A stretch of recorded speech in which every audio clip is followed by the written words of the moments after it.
Hey guys, it's Mike Boxelder, and this is my podcast. Thank you so much for swinging on through.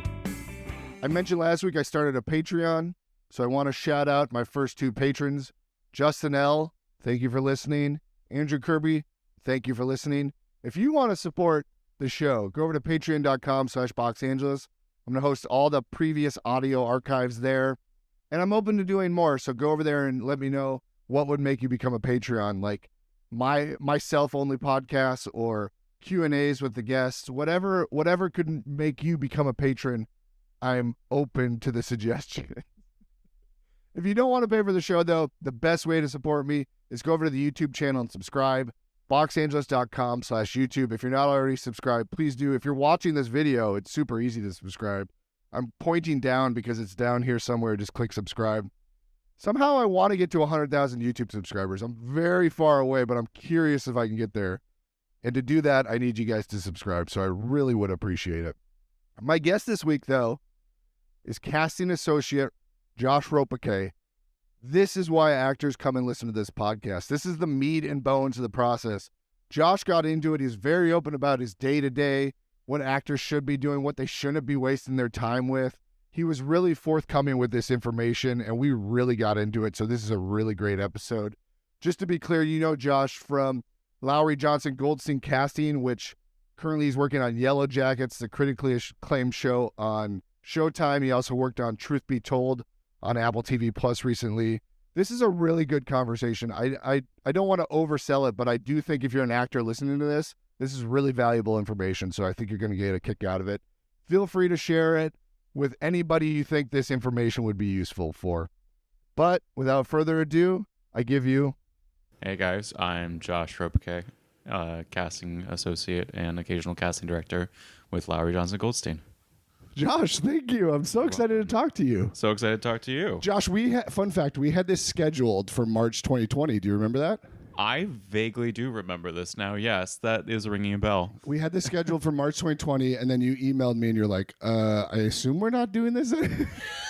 That sounds right. There was a lot of emailing people and just being like, I'm guessing that's going to be postponed just because. Yeah. Well, I'm glad 3 years later we could finally make this happen. Yes, glad that we're here now. Yeah, I love it.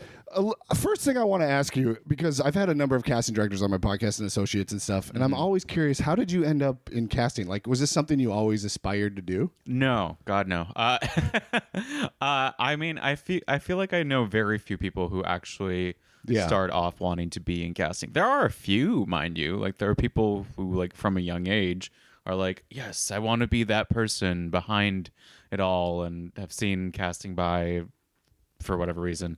But, you know, which is a great documentary, which people should watch. But no, I was a theater major in college. Okay. As, you know, many casting people are former actors and whatnot. I acted in middle school, high school, college. And I didn't know that I wanted to stay an actor when I graduated. I wasn't at a conservatory. Okay. Where'd you go? Northwestern. Okay. Yeah. Great school, though. Great school. Great program. Great program. Turned out a lot of great people on both sides of the camera here. But I was trying a few things while I was there. I tried costume design, some set design, some directing, some stage management, briefly, ill-advised. I recommend it for very few people. But I did an internship out here my senior year, winter quarter, because they offered that. That's awesome. Which was amazing. You know, I got to escape Chicago winter. I'm from there, and 22 years of them was enough. And I interned with Sony TV's casting department because I thought, you know, I want to know what casting is like. I want to know what the television film world is like, and being out in Los Angeles and not being, you know, where I was for the rest of my life in Chicago and environs. And I loved it. And then I went back, graduated, and then moved out here again 2 weeks later to start trying to get casting jobs. So you loved the casting so much. You were kind of on the fence, it sounds like, already about acting or what you wanted to do with the rest of your life. Yes. But you just loved that internship at Sony so much that it was like, this is what I... Yeah. Why so? What drew you to it so much? I mean, it was awesome. You got to do all those different things, right? But what stuck out about casting? Well, I mean, it was only for the casting department, so I wasn't interning with other departments at Sony, and it was also the pilot season of 2010, which that's a monster. It was a big pilot season for a lot of people back then. Networks were in full swing, and Sony, as an independent studio, had 14 different pilots that they were covering during the broadcast pilot season, and I was basically acting as an assistant to an executive. Wow. Without saying that was my title, because it was just that hectic. But I got to see so many different kinds of pilots at the time, and have be present for studio tests for like multi cams and single cams and procedurals and other network dramas, but then also some high profile stuff at the time. It was I really got to see casting from the oversight of it all, but also so many different versions of what TV casting can look like. Yeah. And that's what really inspired me. Yeah. Did it fit your sort of skill set you had, or was it just sort of the excitement of it? I think it did. I think that coming from an acting and theater background, I had and still have, more of an insight into that process, and, into having understanding of how a lot of actors can work and how many people go through, their prep and everything. But at the same time, having an eye for okay, they're not really getting this role, or they're not really understanding this line, from both sides of it. Yeah. So.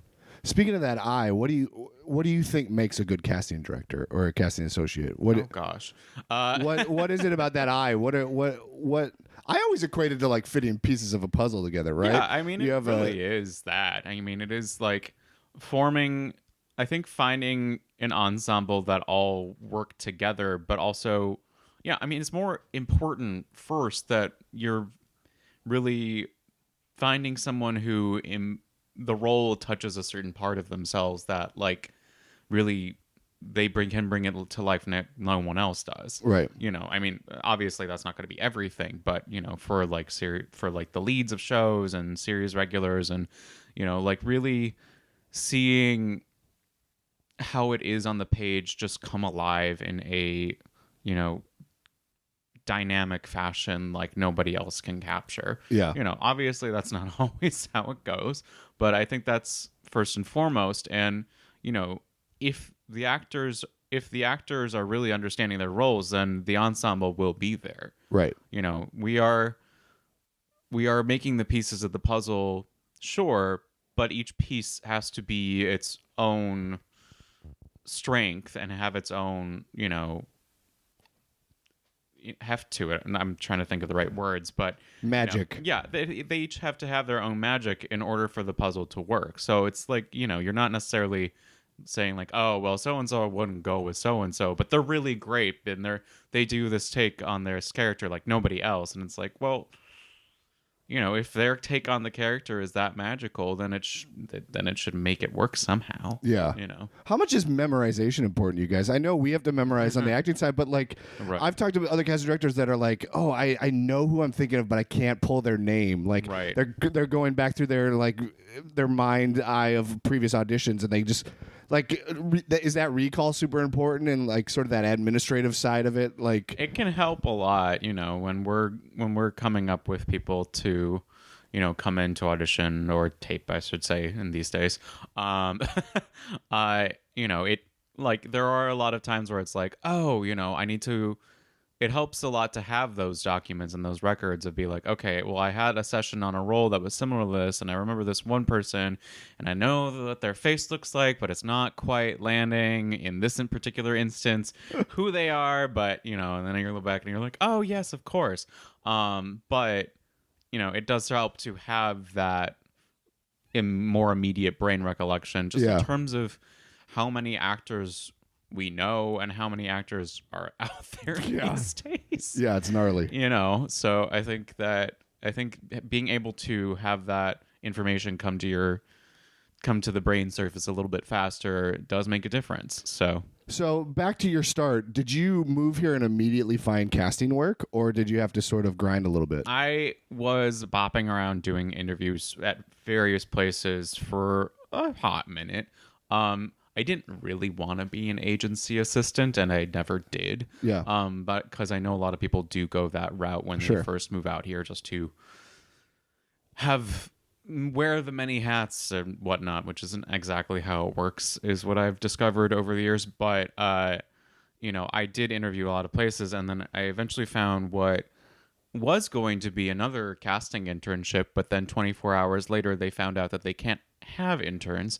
So I became a Thank goodness. I became a casting PA, which is just a casting assistant, but like I was assigned as a PA Right. to the casting office. Sure. It was hysterical. At Sony? No, it was with an independent casting office. I think it was for a live action Cartoon Network pilot. Oh, wow. Didn't go anywhere. Okay. But yes, so that was my first official casting gig out here. Pretty quick after you moved here? I don't know how fast it was. This is like 13 years ago now. So Did you have can't to work a exactly day job, I recall. guess is what I'm getting to. Outside a day job, quote unquote, outside of I casting. didn't, but Okay. I was fortunate not to have to. Because I had my parents' support.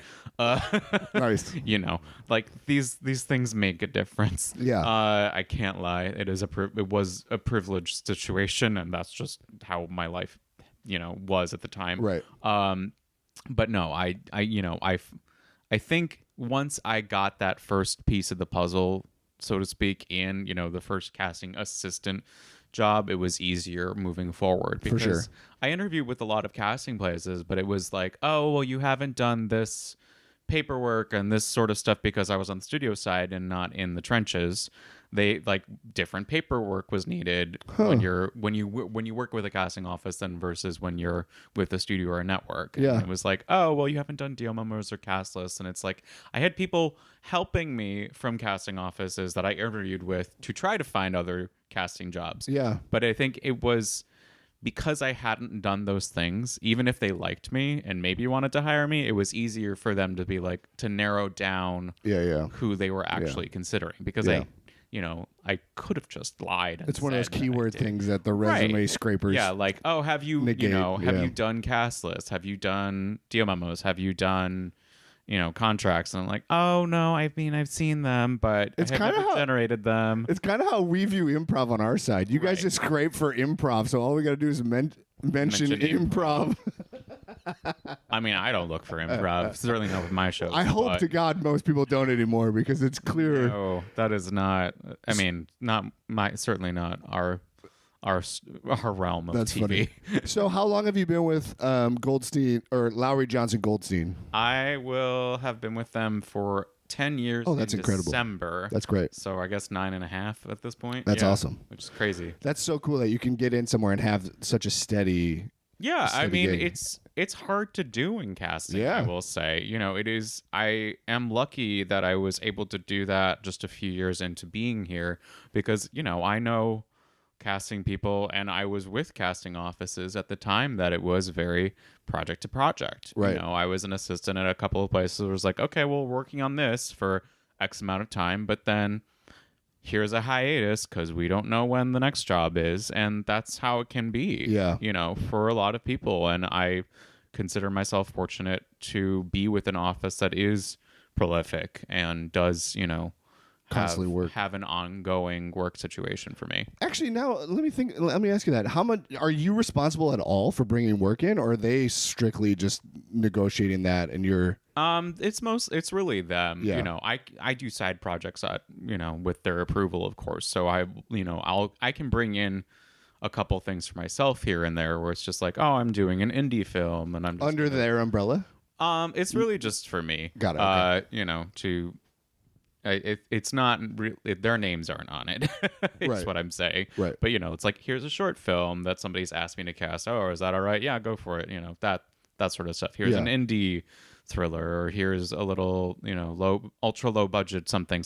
Yeah. So yeah. So how much? Walk us through sort of the day to day of an associate. I think we know what a director does, but how much I let me tell you what I think. I think the director does a lot of the high level stuff, and you do a lot of the hands on. Are you in submissions, grabbing people? Mm-hmm.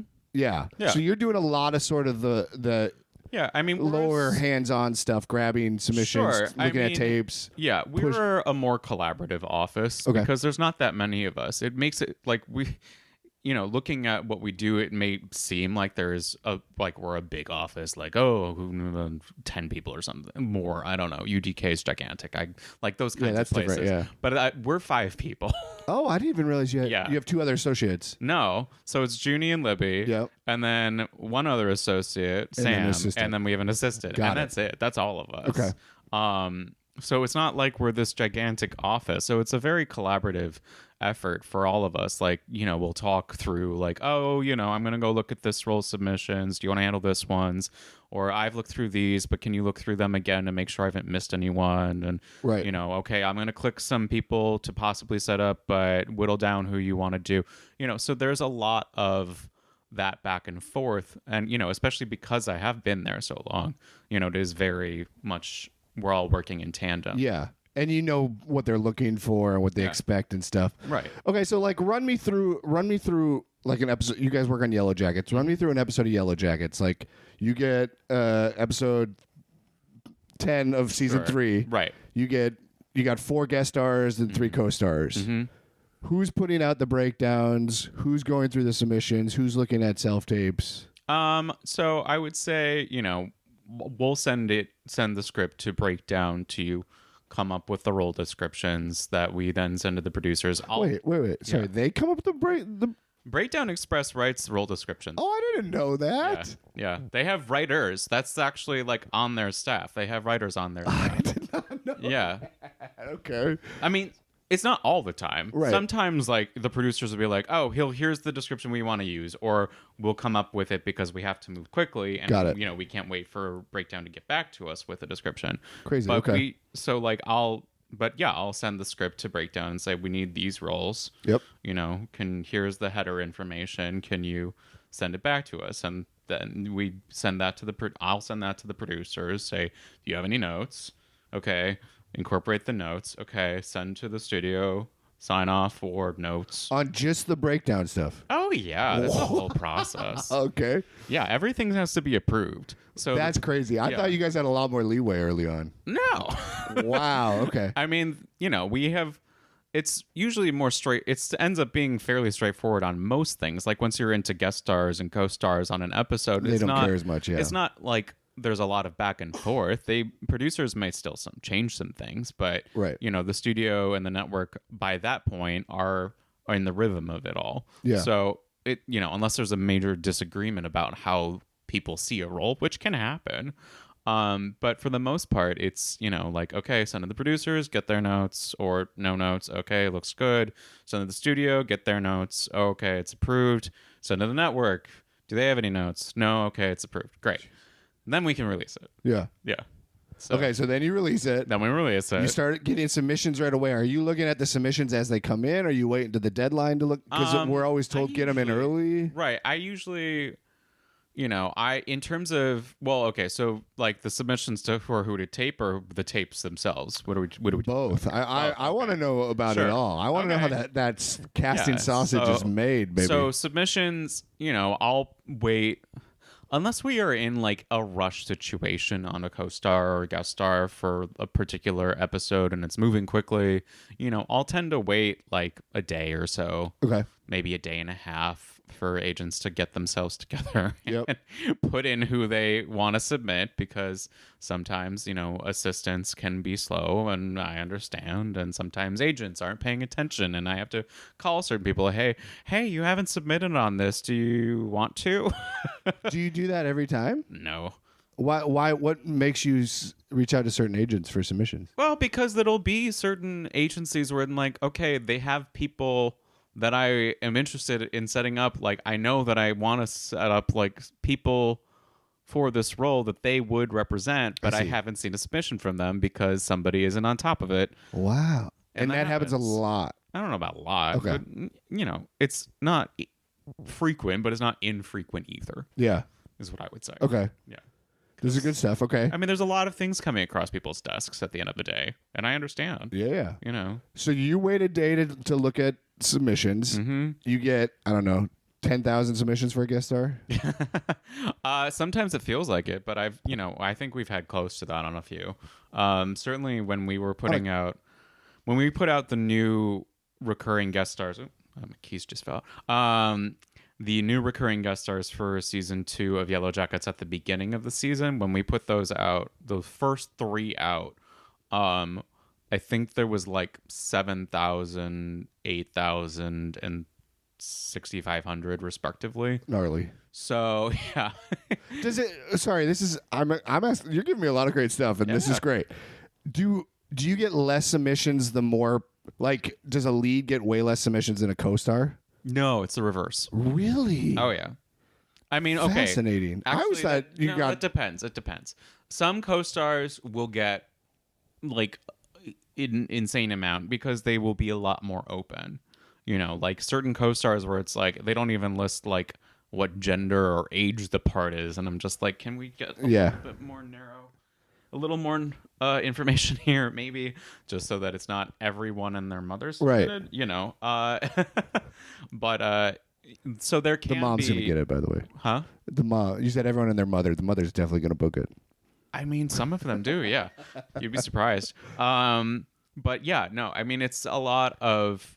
You know, for those co-stars, yes, we do get an insane amount. But it is more often that people oversubmit on large recurring guest stars, series regulars. Oh, yeah. Well, because everyone wants a series regular job. Everyone wants a recurring guest star job. Of course, for but the clients. But for what you just said, like there's more details, more specifics, and only a few people have proven to carry that. So that's why I was thinking it'd be less. No. And as an agent, if I was an agent, I wouldn't want to be known as the guy that's reaching, giving you people that are not quality for those roles. You would be a very respectful person to do that because I am a respectful person. Most agents and managers don't see it that way. That's crazy. Well, because they want to get their clients in. I get that, but so they submit as many people as they think might possibly be right for these roles in the hopes that, you know, the odds end up in their favor. That's crazy. Etc. That's crazy to me. It just ends up being like a crapshoot sometimes. But at the same time, I have friends now that have had recurring, and they're told by their agents, we can only submit you to recurring above. So I guess maybe that's part of it. But but I always just assumed it was the opposite. That's crazy. No, most of the time it's the series regulars that have, you know, a lot of people that I'm just like, you're just not ready yet. Yeah, you know, your agent and this agent does not understand that and doesn't appreciate that they should be submitting them for this part instead. Do you tell that agent that? No. Or do you just stew on it? Who has the time? I have to look through 8,000, 7,000, and 6,500 submissions respectively. There's no time for that. But do you, back to the memorization, do you sort of toggle that in your head and be like, this agent is not sending me the best? I'm going to keep that in mind. No? No. Okay. I mean, you know, some people over time, if it just keeps happening. But, you know, it's both edges of the sword, so to speak. Like, you know, if somebody has really good taste and I learn to trust them, and, you know, that's great. If somebody doesn't seem to know what they're doing, then I'm gonna acknowledge that. Yeah, it's just sort of a pattern recognition, right? So all right. So we got 8,000 guest star submissions. Right. Next day, you're looking through all those. Are you? I assume you bring in like 60 people. These days, yeah, I would say probably between. I'd say for an ex guest star of the week, it's more in the lines of like 40 to 65, 70 if we're feeling, you know, like we have the time in the day. But how do you feel those? You start with people, the 10 people that came to your mind that you want, then you go to agents you like, and then you go to the actual breakdowns? No, I mean, no, I'll just go through the breakdown because there's from the start. Yeah, because there's enough there. You know, it takes more time. It takes more time to not do that first. Really? You know, because it's like, okay, well, if I'm really like having to overthink, we'll go back and come up with those names if we feel like the breakdown submissions weren't great. getting us there. Wow. Okay. Yeah. If the breakdown is good, then then we'll just stick with that. It's Sure. faster. So you're going through 6,500 headshots. Are you clicking in if you don't know them maybe and seeing, or is it just mostly the headshots? I mean, when you're up to 6,500, it's mostly just click, click, click. Okay, 100-page, or the page of 100 is done, viewed. Next one, click, click, click. But if there's people that I'm like, that pique my interest, that just looking at them, I'm like, I don't know you, but there's something maybe here. Then I'll click into the resume and be like, okay, there's somebody whose career that I just happen to have missed. It happens. There's so much television and film these days that you just are like, you miss people's careers without realizing it. Just because people watch what they watch and like what they like. So that can happen. Or other times it's like, oh, you have a really great look and you draw my eye and you pull me in, but I don't know if you're there yet. So we'll click this number on you and we'll see how many I have clicked at the end of the day to actually set up, and then we'll see. So let's say you go through all of them and you come up with 38. Are you like, oh, we should get 10 more? Or are you like, well, this 38's good? Like, are you trying to get to a certain number of the room you have? I mean, I would say, so what we do is we end up clicking, up one. We click one. Because you can click 6 different numbers under a person if you want to click on them. It's 1, 2, 3, 4, 5, 6. Ranking? Is it just ranking? No, it just like we use different designations to be like, okay, here, like this is the initial round. Like we've clicked 1 on them. Then we'll click a certain number. Usually it's 6, to be honest. Doesn't matter, to say like, okay, these are the people we're setting up this round. And then we'll see how it goes. So once that happens and we see their self-tapes, if we have to do more, then we can go back and look and see who we hadn't set up, who we still had clicked as a possibility. Got it. Yeah. So 1s are priority, 2s are... Well, 1s are who we might set up that we're interested in, period. 2s are sometimes like offer only names. Somebody that's been submitted. Oh, I see. I got it. Like there's no way they're putting themselves on tape. Get their demo reel. 3s might be move to another role, or like keep in mind for something, or revisit. Like it doesn't. Got it. You categorize them. We categorize, but the numbers are in flux. The 1 and the 6 are the only things that stay the same. Got it. Yeah. Okay, so you get your. Do slate shots matter? No. Goddamn, Breakdowns Express about slate shots. You heard it here first. Breakdowns Express is just trying to gouge that. I should interview somebody from Breakdowns Express. They're just trying to gouge that actor for an extra $5 on everything. So here's the thing. Here is the funny thing. Every office is going to tell you something different. Yeah, that's true. Because every office has a different opinion about slates. We as an office don't like slates. We hate them. We literally will stop people from slating, even in the audition. Yeah. Amazing. If they're and I made you slate to start this. I feel so bad now. No, I don't care. I think it's funny. But yeah, no, like we literally, unless a producer or a director specifically asks us for slates, we're just like, just get to the scene. Yeah, that makes sense. I just want to see what you do with the material. I already know who you are. I know who your agent is. I know how tall you are because I can look it up on Breakdown. Yeah. Like why are we spending the extra amount of time like looking through this when like what matters is the work? I agree. So you got your 60 people you want. Do you watch their tapes as they come in? No, I wait until the tape deadline. Okay. Yeah. And then what are you looking for? Like, you kind of touched on this earlier. Are you looking for like them knowing their character well, or are you looking for them knowing the story well? Is there anything specific you're looking for, or it depends on what information is available to them. It's not like they can all. It's not like you can always read the episode scripts these days. I always audition for co-stars and I get nothing. Right. Yeah. So it's about. For us, it's about, okay, are they resonating with the character? Are they, like, from the get-go, are they in it? You know? And everybody always talks about, like, oh, make a bold choice or make a strong choice at the beginning. It's like, it's not about making a bold choice or a strong choice. It's about being just in the scene and just being in that right space and that right lane of who the character is and knowing that and being confident Yeah. in that. So Yeah, that makes sense. yeah. How do you do that though? Selfishly, I'm gonna ask this: when you have a one-line co-star audition.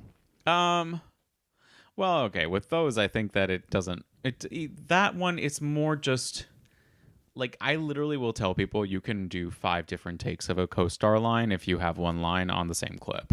Oh, really? Because there's so many different ways you can go with it. I know, that's if you what's have tough. the context of it, that's one thing. But even with that, it's like, this way, ma'am, this way, ma'am. Like that whole, like the differentiations are significant. Yeah. And it doesn't really, work to not have more information. So that's why I say you can do more takes. Yeah. When you're dealing with like a 3-page scene, that's a different situation. Yeah. But I would have done this way, ma'am. right. I don't know. Maybe the guy's had a bad day. Maybe he works at, a sit-down Arby's. I don't know. A sit-down Arby's? I don't know why I came up with sit-down Arby's. What is a sit-down Arby's? It sounds like an Arby's. Back to you on that one. Sounds like an Arby's that has table service. Concerning idea. Don't know that I would fund it. No. So everything we've been talking about, you were talking about how your office is sort of collaborative. Are all you sort of jumping in this, or are you each divvied out each guest star or each episode? Or well, okay. So I run point associate on certain projects, and then our other associate runs point associate on her project. It's a fancy business term that I don't know what it means. Well, it just means that I'm the associate on the project. Oh, like, got it. I'm the listed associate on like Yellowjackets. Got it. And our Netflix show that I'm sort of working on right now, The Core, like those I am the associate on. Yeah. And Sam is the associate on other TV shows. Got Ginny it. and Libby are on all of those shows, but I'm not on Sam's shows and she's not on my shows. Got it. So there is still a division of labor in that sense because we do handle the day-to-days more. And Yeah. the details and the paperwork and. But this early, it's you rather than Junie and Libby. No, I mean it's a collaborative situation. If there's a I'm going to be handling most co-stars, and if it's like an episode of the week's guest star, like they might be invested and want to look at the submissions. Yeah. But sometimes they're just like, you handle it. Got it. Whatever. Okay, so those 60 people send in their guest star tapes. You see the people that are invested in the character and know the story and are on top of it. Yeah. Didn't necessarily take a bold choice, but maybe they did. Yeah. Probably didn't. Probably had slate shots they didn't need. Right. How many do you pick? I feel From like that?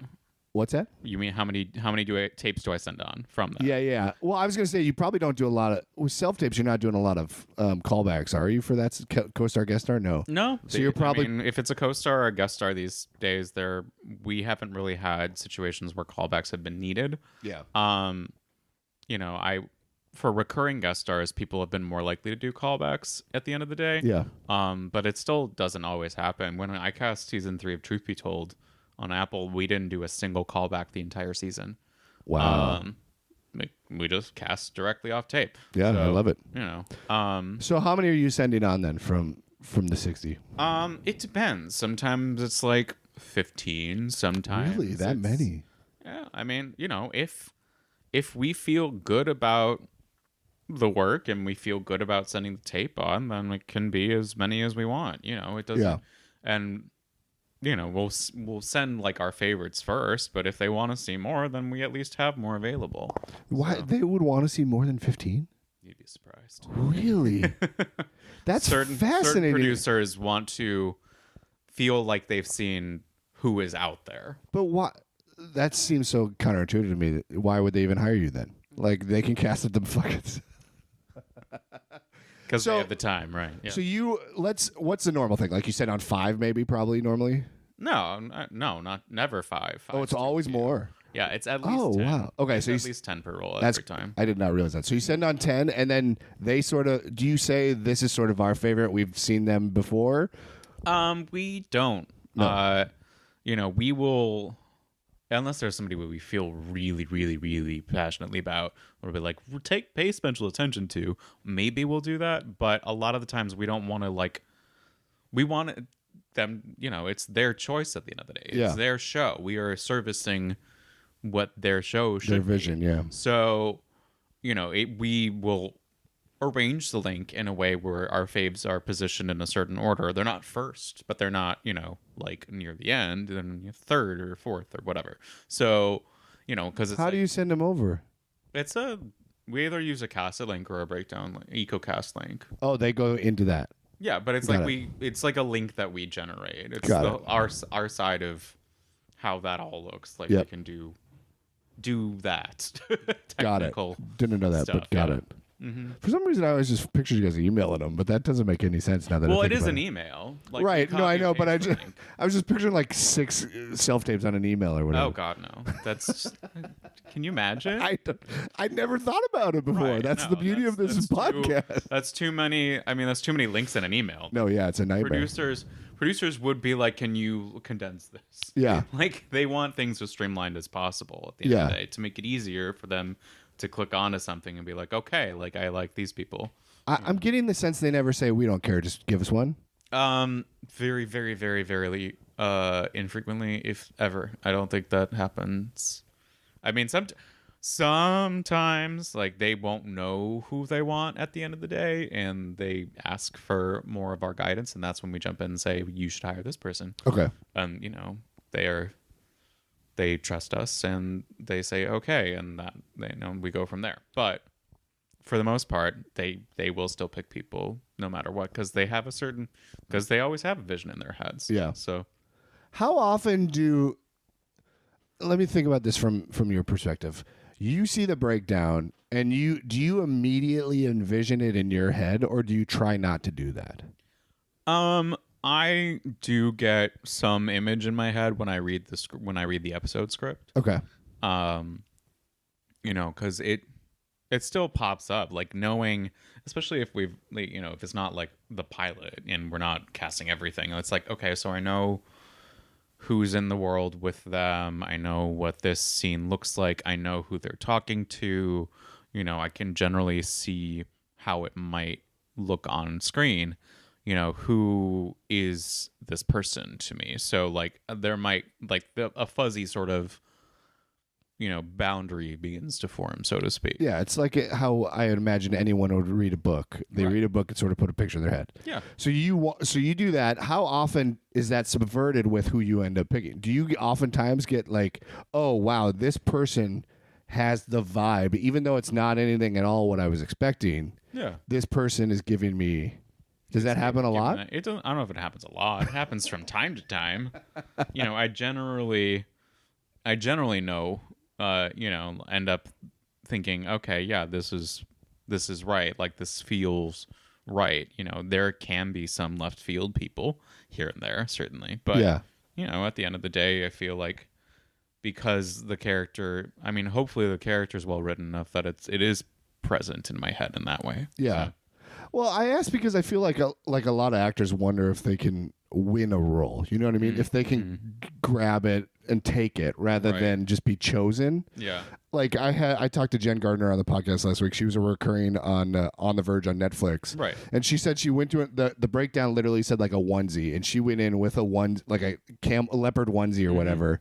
And Wendy O'Brien was like, that's perfect. Wow. Yeah. And it kind of felt like she had just won it by just that sort of vibe. Sure. But also, at the same time, like that it was a choice that she made for that character. And, it was in her from the start. It was in her head to do that. Yeah. So it's like you are winning it, sure. But at the same time, it's like your energy, like her particular energy was bringing that to the table. Yeah. From the get-go. So, yeah. It's a bit of both. Yeah, it's interesting because we want to think we can go in there and convince you that we're the one, right? But sometimes I wonder if that's the case. Yeah, I don't know that it's a situation where it's like we should be convinced. If we are having to be convinced, then is it really your role? Interesting. Because then it's like because I feel like when people feel like they have to convince somebody that they are a part, then they end up pushing, and then they end up really trying, and it's like you can see them doing that. You can see them acting. And for me, that's when it becomes okay, like you need, like this isn't for you. But this isn't always the case, though. I'm saying this, and I can think of times where it's like people, sometimes it's not us that needs to be convinced. Sometimes it's directors and producers. More often, if, not almost all the time, it's the directors and the producers that need that. Yeah. Because they need to see certain things about a character that they feel that they haven't. Right. I guess convince is the wrong word. I just meant like, I walk in there, I'll use me as an example. I walk in there and they're like, oh, this is our guy. Right. I don't know if that's convincing or just like taking it. Right. I think it's more just like taking in that you are confident in knowing this character. Yeah. And how you are that character and what you bring to it. Outside of slates, what do you hate seeing in a self tape, or what do you love? Let's do both. What do you hate seeing in a self tapes? I think people like overindulging beats and whatnot. Like sometimes like certain self tapes, I'm like, this pace is wrong. Like, why is there this long pause there? Like, can we just like, let's go? Yeah. Your time is valuable, and you got to get another 59 of these to get through. Yeah. So, and like one of the other things is, I think back to when we were doing things in the room, and it's like one of the most common notes that we would give is just to pick up the pace. Yeah. Just to keep the pace up. So I think that's one thing. Isn't that funny? I think people, they just want to be seen, Yeah, they do. They want to feel like they're doing the work and taking their moment. Yeah. And it just feels indulgent. Yeah. And I think in that same regard, like at the moment befores of it all, or like the pause at the beginning, or like, adding a button at the end of like what sentence, they don't have the last line, so they're gonna add a line. Yeah. Like I think those are the main things. What do you like to see? Keeping it simple and like, really understanding that the camera's not going to move with you unless you have somebody moving the camera. And I think that, understanding that, the parameters of what a self-tape is going to come off as at the end of the day. Did you know what I mean? Like, yeah. It's like we're still looking at this on our little laptops or whatever at home. So it's like, I think people don't get that, there's like, we need like a certain amount of lighting, and we need a certain amount of good framing and the great, like, and a certain amount of good sound, but we don't need everything, too perfect or too polished, or on the other end of the spectrum, we don't need it. We need some level of like, okay, like put up a sheet on the wall, but right. You don't want it to be like not professional, but also you want it to be. It doesn't have to be. It doesn't have to be insanely beautiful, but also you can't have an open dresser in the background. Right. Exactly. Yeah. Like I think it's just anything that would distract us from the work that you're doing. Yeah. When I see that pop up on a self tape, I'm like, you could just find I know you could just find a blank wall. Right. I don't care where you are. Like, just like take something off the wall. Or if it's like, I understand if there's wallpaper, it doesn't matter. Just like grab a friend, grab your iPhone, go to a wall, and then do it. Yeah. Like I feel, there's certain opposite ends of the spectrum that I see a lot of that I'm just like, I don't understand why there isn't more of the middle ground. Yeah.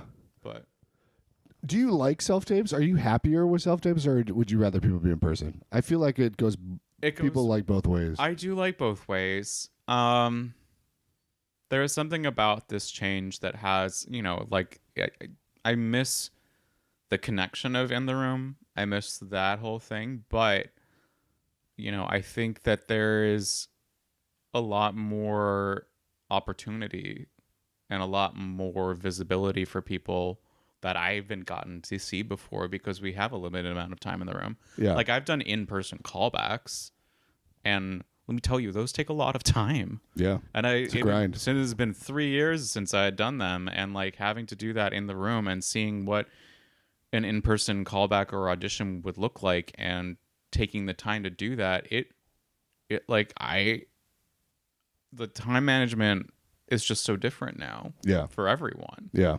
Like getting people across town, having to sit in traffic from Santa Monica to Burbank between auditions. Yeah, it's grind. I'm like, I feel for you guys in that, you aren't getting FaceTime with us. Yeah. Or you feel like you're not getting FaceTime with us, but you are still, we are still seeing you. We are still taking in your work and seeing you guys, but it isn't the same connection that it used to be. No. Right. But, you're not waiting outside our office for an hour because the producer is giving notes to every single actor, but taking their sweet time to do so. Yeah. That's something that I guess that's come up now, is like the idea that callbacks are sort of non-existent. It's like that's also sort of I guess weirdly a benefit of self-tapes. Yeah, I mean it does make the process more streamlined at the end of the day. Yeah. And I feel like people, when callbacks get involved, like there's a lot more stress. People get more stressed about that. Yeah. Because it's like, oh, I'm really up for a role. I gotta like do it just right now because I'm up against a fewer people and I feel like I could win it. Yeah. Hey. There's that word. Hey, convince them to cast me. I tricked them. Right. That's funny. Yeah. How else did COVID change your guys' process? Did it change your outside of self-tapes? Did it change much? I mean, you probably don't. Do you have an office anymore? We still have an office. Okay. I would say there was a time when we were going in, fairly regularly. Like we'd be like 3 days in the office or 2 days in the office per week.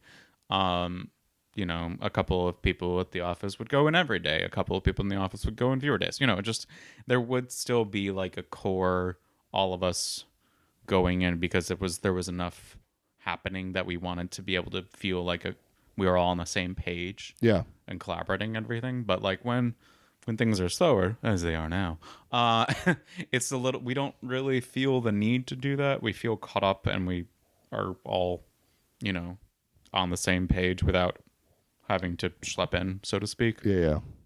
What about the writer's strike? How has the writer's strike affected you guys? We don't know quite yet. You still got a little runway of episodes that are written or anything? Well, I mean, I have.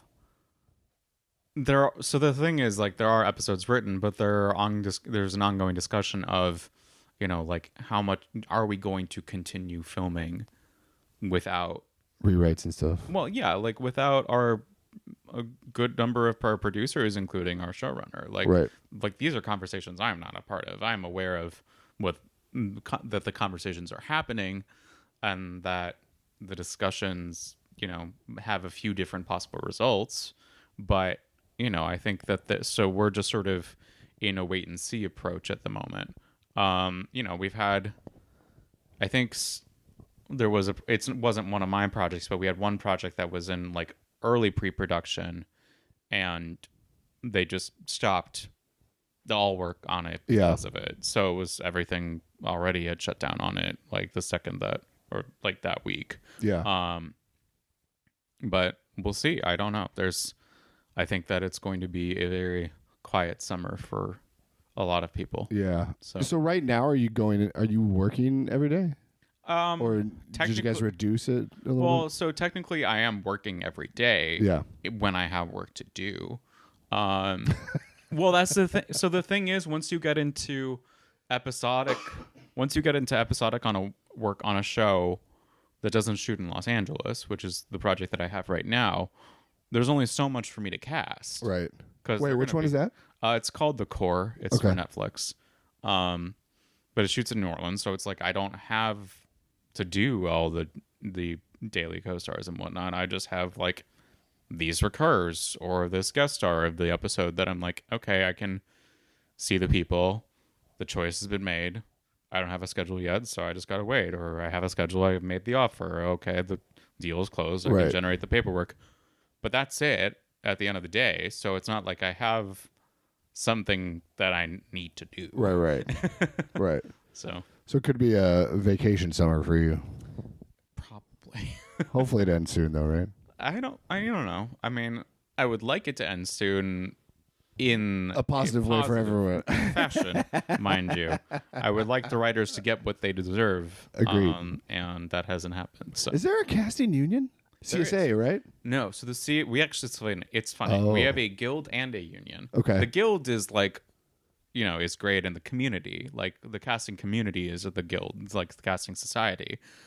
Our union is actually the Teamsters. Oh, okay. We are in Teamsters Local 399. Got it. Somehow with the studio transportation drivers. Yeah. We're just and casting.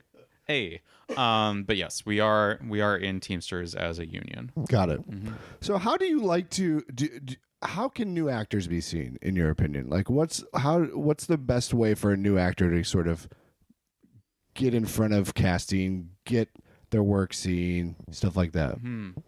I mean, it's hard these days. But it's also, when we are seeing more people for co-stars, it's like, okay, have a headshot that sparks our interest. Not in a way where it's like, do something goofy or weird or eccentric with your headshot. Don't do that. Just be yourself in your headshot and like draw us in with that. Yeah. Like, draw us in with that photo and have that be what sparks our interest and what makes us want to see you for a role. Yeah. Other than that, I think it's just doing work and get yourself out there with as much as you can with web series and independent projects. But are you watching that stuff? You just talked about earlier, Right. not to put you on blast, but I mean, how there's people that can fly under the radar. Yeah, I mean, I'm watching certain things. Am I watching, like, when people send me, like, hey, I just did this, am I watching that? Probably not. I was gonna say. I'm just going to say it. I love you guys, but I just don't have the time. There's also no reason to do that. Sometimes there is, and sometimes there isn't. But, I think for me, it is, but, like, knowing that you're doing that and seeing that you're putting in the work and pounding the pavement and, like, really honing your craft, that's what matters at the end of the day. Yeah. So I would agree, but so you would just say do classes, do the sort of go through the motions, and if you're doing good work and you're invested, it will sort of. Yeah, if you're doing good work and you're invested, it will, it will pan out and it will come to the surface. Yeah. So, do you like being pitched by agents and managers? do I have a choice? Hey. But truly, do I don't have a choice. You don't have a That's the choice. thing. Do you enjoy it though when it happens? Sometimes. I mean, it just depends. It depends on my mood, honestly. It's like, what else do I have going on that day? Do I have the time to talk to this person? Is it a person I like? Is it a person I know? There's all these factors that go into, like, when I'm taking a pitch call and I'm just like, okay. Yeah, I'm going to look on breakdown. Okay, great. There's that is often how I feel about pitches because I just am like, all right, yes, I get it. I know, like, and I've seen your email, like you're following up your pitch email with a call, mind you. Most of the time it's that. Wow. I didn't even think about phone calls, to be honest. Well, yeah. Well, I mean, the calls, yeah. That's a nightmare. Yeah, we get calls, we get emails. It's, I get pitches. And because it has been slower this year, I mean, there was that whole Deadline article, strike aside, all the cost cutting and in the, massive corporate restructures, like there just has been less content that has gone into, active pre-production. So people are like submitting and pitching more and more and more than they have in the past because they are, trying to get people jobs. Yeah. Which they should, but well, they're trying to get paid too. Also that, and at the end of the day, I get, more pitch emails now than I used to. Has there ever been a pitch email where you're like, oh, yeah, but were you audibly gasped? Well, I don't know if I audibly gasped, but I've seen pitch Everyone emails. in the office is like, what? No, I've seen pitch emails where it's like, okay, they have the actor's headshot front and something about them just grabs my attention and I start reading about them like, oh, they have a like I'm invested in this person. What can you think of a specific example of that?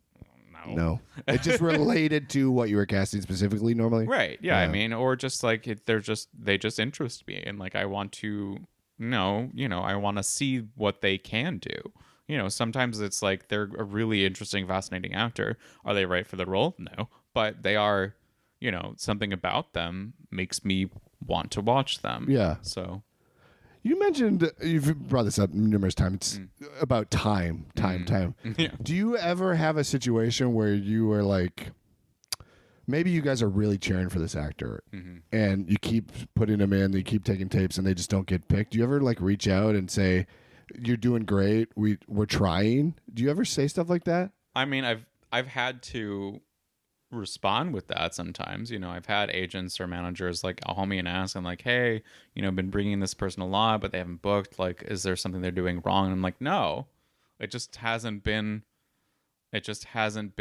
their role yet at the end of the day. Like they've come close, but there's always there just happens to have been this person that felt more it.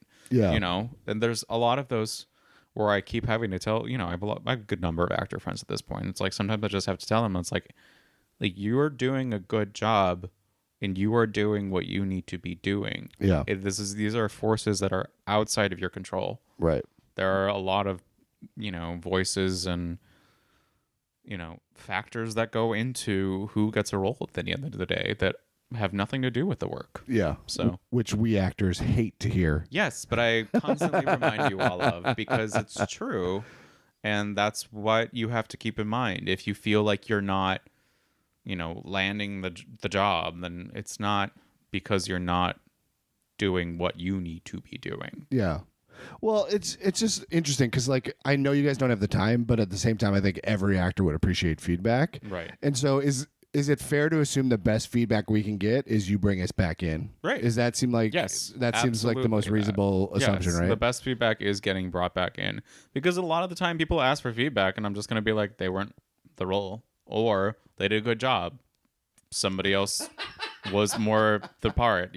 That literally, like, a lot of the times that I get asked for feedback, I'm like, no, they were good. I don't know. Yeah. Like, I can't tell you anything else because it just wasn't. It wasn't that one. Yeah. And that's what class is for, right? You get feedback from your acting teachers. Right, exactly. Yeah. So that's what drives me crazy is feedback asks. Unless I have something really specific to say.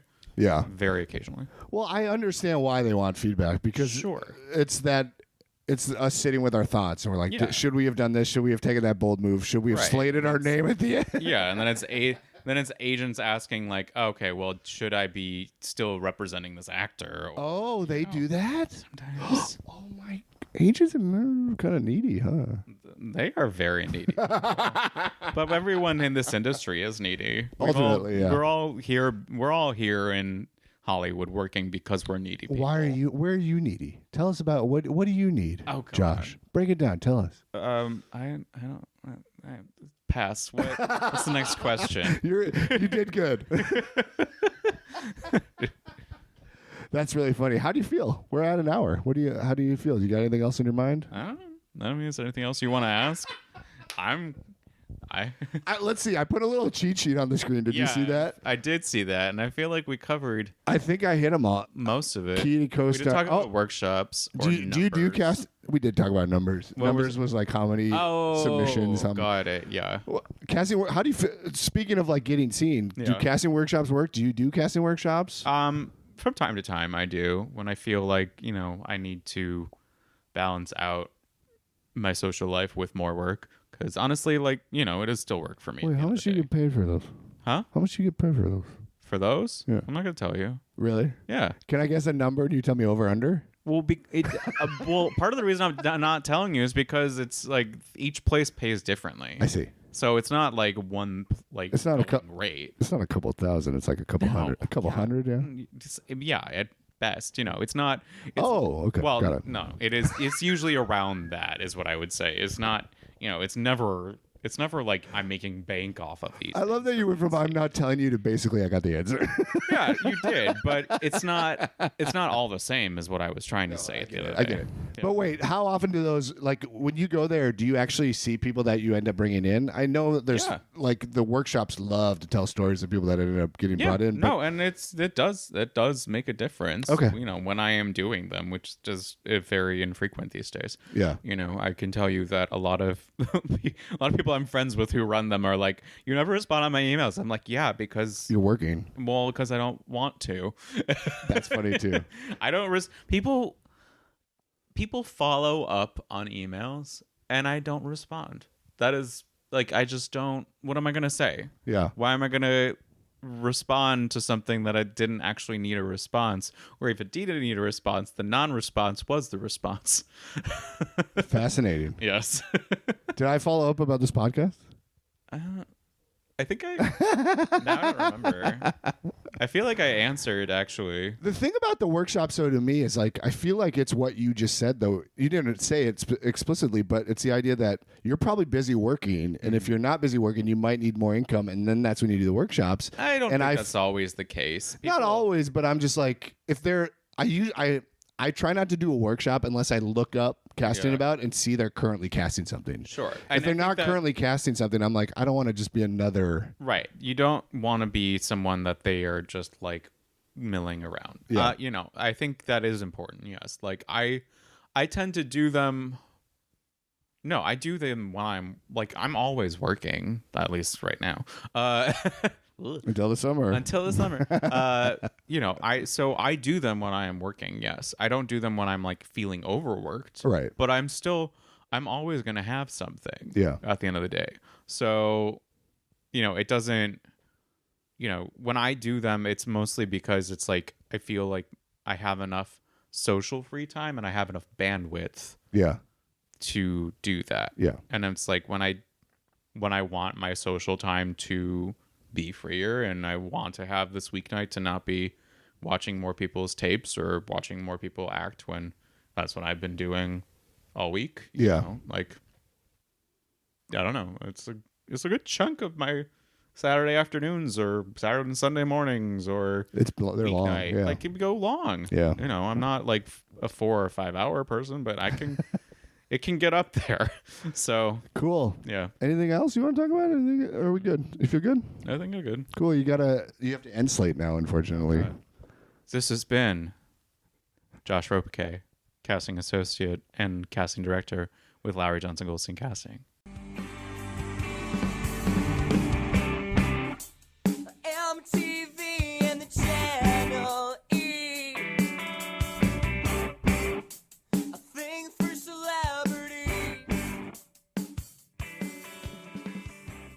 It just ends up being like a crapshoot sometimes.